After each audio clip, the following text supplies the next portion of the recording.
we're told what we remember until we try to remember things that they want us to forget. It is both the last episode of our Dystopian December month and the last episode of the year for Movie Night Extravaganza.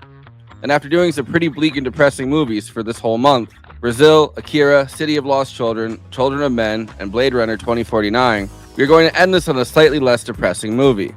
Olivia Wilde's 2022 psychological thriller Don't Worry Darling, starring Florence Pugh, Harry Styles, Olivia Wilde herself, Chris Pine, Gemma Chan, and Nick Kroll.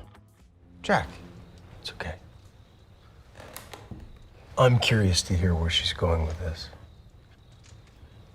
Frank is doing something to us. This is Olivia Wilde's second directorial feature after the 2019 coming-of-age comedy Booksmart. A comedy in the mold of Superbad, although Olivia Wilde rightly wished people would stop calling it a female Superbad, the comparison that wasn't helped by the albeit really good performance by Beanie Feldstein. Literally Jonah Hill's younger sister as Molly, and her close high school friendship with Amy, played by Caitlin Dever. What? Let's go to Nick's party. Are you kidding? No way. Amy, we only have one night left to have studied and partied in high school. Otherwise, we're just gonna be the girls that missed out. Two seniors who decide they've wasted their entire high school years studying and reading, and decide to have one night of fun before high school ends. Olivia Wilde's next film, Don't Worry Darling, is very different from Booksmart. It revolves around Alice, played by Florence Pugh, who lives in an idyllic 1950s suburban company town in the desert, where her husband Jack, played by Harry Styles, who was dating Olivia Wilde at the time, but a role originally meant for Shia LaBeouf, works at the mysterious Victory Project, a top-secret project that develops progressive materials like some kind of center-left think tank. The development of progressive materials? You know what we does that can't even talk mean? about this. What does that even mean? You know we can't Come talk on, about what this. does it mean? What does it even mean? Do you know? Do you even know what Frank is actually doing? Classified. What this actually means, none of the women in the town know, and the men keep it secret. The women are just expected to cook, clean, do laundry, and drink and dance at night, and not ask too many questions, or their husbands claim they'll be in huge trouble. This town is run by a mysterious, incredibly charismatic leader named Frank, played by Chris Pines, who along with his wife Shelley and henchman Dr. Collins, seem to make up the top of the hierarchy in this cultish town. To look harder, to dig deeper, to mine that pure, unbridled potential. When Alice's friend Michelle begins having issues and questioning things about the supposedly ideal town, and Alice begins having some strange visions and feelings, things quickly start to turn dark and hostile. Alice begins to break rules, such as attempting to leave the town after she sees a plane crash, and going to the headquarters of the Victory Project, where she sees a strange building, questioning Frank, trying to convince Jack to leave with her. And this is when we get into spoilers territory. Inspired by the real-life rise of the conservative men's rights groups and figures like Jordan Peterson, Victory is a simulation where a YouTube guru named Frank and his co-creator Dr. Collins have created an idealized little world for men to live out their dreams of a 1950s where they're important and respected. Dean, what is the enemy of progress? Chaos. Yes. Oof. Nasty word.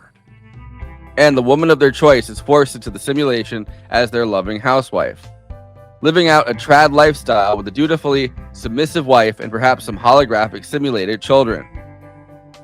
Of course, living in a simulation isn't free, and during the day, while supposedly working at the Victory Project, the men must leave the simulation to work jobs in the real world to keep paying Frank, while the women are kept Clockwork Orange style hooked up to the simulation to live this way unbeknownst to them. Before the simulation, Alice was an overworked surgical resident, and Jack was an unemployed, creepy-looking weirdo who lives off his girlfriend and watches YouTube videos all day. Desperately hoping for a change in this relationship dynamic, he's forced her into the simulation. The original seed of an idea for this film came from a spec script by Carrie and Shane Van Dyke, yes, Dick Van Dyke's grandsons. In 2022, Olivia Wilde told a Comic-Con audience the idea for the film, which was written as a screenplay by Katie Silberman, who helped also write and produce the final script for Booksmart, was inspired by The Matrix, The Truman Show, and Inception, as well as The Stepford Wives. This film was definitely underseen and underappreciated when it first came out, partially due to a pretty chaotic press run where rumors of a feud between Olivia Wilde and Florence Pugh, Olivia Wilde's super public relationship with Harry Styles, and some speculation about where everyone stood with each other overshadowed the coverage of the actual movie. but also because of how sensitive the people who are being parodied, the kind of unemployed or underemployed young man who get sucked into the YouTube men's rights vortex, and Jordan Peterson himself, made a huge deal about the themes of the film. The film director Olivia Wilde has a new movie out, which she says is based on you, this insane man, this pseudo-intellectual hero to the incel community. Incel being these weirdo loner men who are despicable in many ways.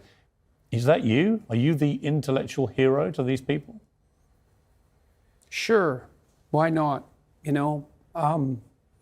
People have been after me for a long time because I've been speaking to disaffected young men. What a terrible thing to do that is.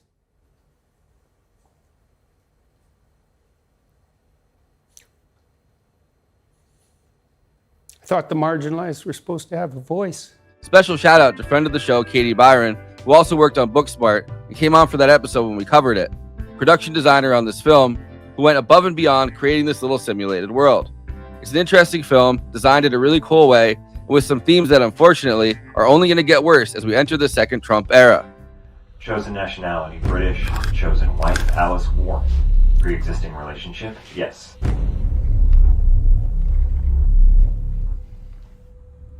Do you understand the discretion required to be a part of this community?